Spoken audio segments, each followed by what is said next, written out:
Tekrarı olmayır ilk məhəbbətin, sevmez başkasını bir daha ürək.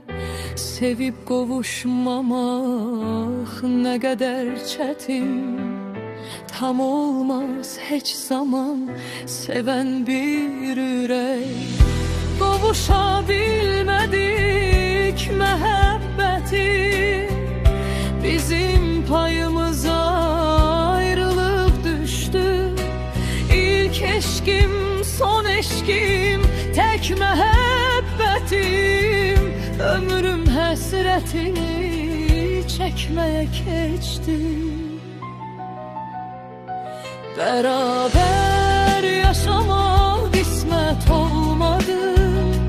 Var gel beraber dünyadan köçək.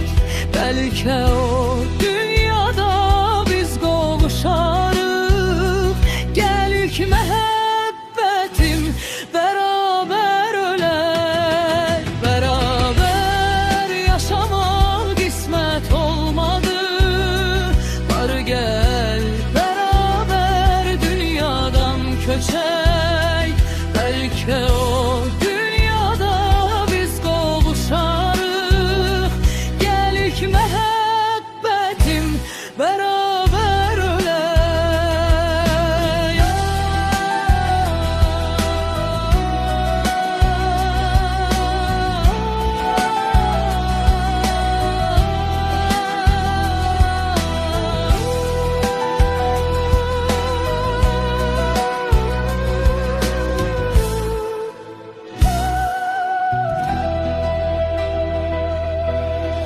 Tekrar olmayır ilk məhəbbətim, sevmez başkasını bir daha ürək.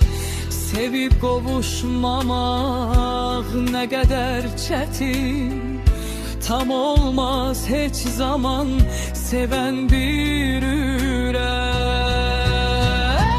Qovuşa bilmədik ilk məhəbbətim, bizim payımıza ayrılık düştü.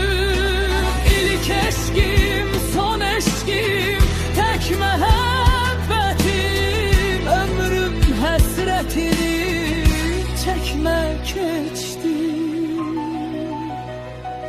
Beraber yaşamak qismət olmadı.